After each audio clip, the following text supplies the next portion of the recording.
Nella splendida cornice dell'anfiteatro morenico di Ivrea, il Parco Naturale del Lago di Candia è la prima area protetta a gestione provinciale istituita in Italia nella primavera del 1995. Gestito dalla città metropolitana di Torino, è tutelato anche a livello europeo, poiché costituisce uno dei tasselli di Rete Natura 2000, la rete ecologica che l'Unione Europea ha istituito fin dal 1992 per proteggere la biodiversità del nostro continente. I 335 ettari di area protetta in territorio canavesano sono contraddistinti da una spiccata varietà ambientale. Intorno al lago di Candia si estendono canneti, boschi umidi, specchi d'acqua, canali e circa 40 ettari di palude, un ricco mosaico di ambienti naturali legati alla presenza dell'acqua, che in molte altre parti d'Italia ed Europa sono stati spesso gravemente compromessi per lasciare posto a campi coltivati e aree urbanizzate. Anche per questo motivo, il parco rappresenta un importante nodo della rete ecologica e include habitat rari e numerose specie protette. Molte di queste appartengono alla classe degli uccelli.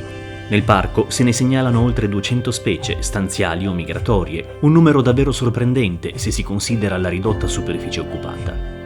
Ecco perché l'area protetta è identificata anche come zona di protezione speciale, un'area riconosciuta dall'Unione Europea per la conservazione di tutte le specie di uccelli, viventi naturalmente allo stato selvatico. Proteggere gli uccelli non è facile, dal momento che molte specie viaggiano da un continente all'altro. Comprendere il fenomeno delle migrazioni è certamente il primo passo per elaborare strategie di conservazione, scegliere azioni concrete da mettere in atto e individuare i siti da preservare con più urgenza.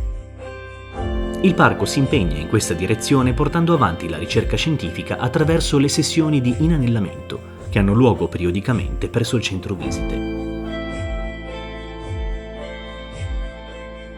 L'attività di studio è affidata al GIPSO, il gruppo piemontese studi ornitologici, che dal 2012 si avvale dell'ornitologo Giovanni Rege e di alcuni collaboratori. Ma che cos'è l'inanellamento?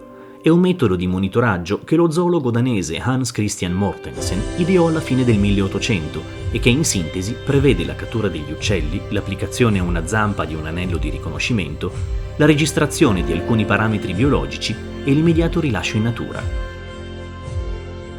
Ciò consente di individuare le specie che abitano una certa zona, studiarne le popolazioni e ricostruirne gli spostamenti sulla breve e sulla lunga distanza. L'attività scientifica autorizzata dalla città metropolitana di Torino è condotta da personale altamente qualificato e abilitato alla pratica e si inquadra nell'ambito del progetto italiano Monitoring, coordinato da ISPRA, l'Istituto Superiore per la Ricerca Ambientale. Gli uccelli sono catturati con l'utilizzo di mist nets, reti di nylon sottilissime dotate di maglie di soli 16 mm e per questo pressoché invisibili.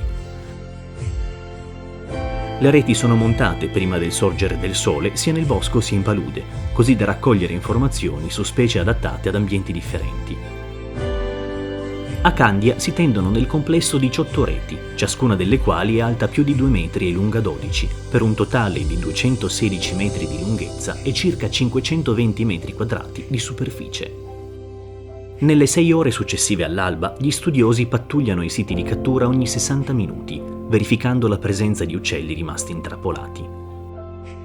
Tutti gli esemplari catturati vengono rapidamente e delicatamente rimossi dalle reti, inseriti in appositi sacchetti di stoffa che consentono di ridurre al minimo lo stress dell'animale e trasportati al centro visite del parco. Qui si identifica la specie e si applica un anello di riconoscimento ad una zampa.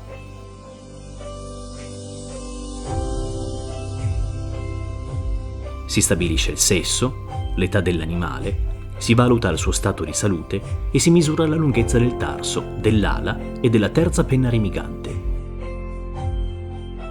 Ulteriore dato importante è infine il peso dell'animale. Le operazioni sono velocissime e durano solo pochi minuti per poter liberare l'esemplare il prima possibile, restituendolo alla natura. Gli anelli collocati attorno alla zampa hanno dimensioni diverse a seconda della specie a cui sono destinati. Sopra ciascun anello è inciso in maniera indelebile un codice univoco costituito da lettere e numeri. Nel caso in cui un uccello inanellato venga ricatturato nella stessa stazione di studio o altrove, il suo codice consentirà di riconoscerlo con certezza e di risalire a luogo e data di inanellamento. In ogni caso si tratta di dispositivi studiati apposta per non interferire con le esigenze degli animali, non appesantirli durante il volo e non rappresentare un ostacolo ai movimenti. Nel Parco Naturale del Lago di Candia, le attività di inanellamento hanno permesso in circa 20 anni la cattura di oltre 30.000 esemplari di 80 specie diverse, alcune delle quali rare o a rischio di estinzione. Più di 150 uccelli inanellati a Candia sono stati segnalati all'estero, ad esempio in Spagna, Ungheria, Polonia, Svezia, Lituania e addirittura in Nigeria. Viceversa, a Candia vengono regolarmente ricatturati uccelli inanellati in altri paesi. La raccolta continua di dati scientifici consente di studiare come variano le popolazioni nel tempo, elemento cruciale per una corretta salvaguardia dell'avifauna e in generale della biodiversità.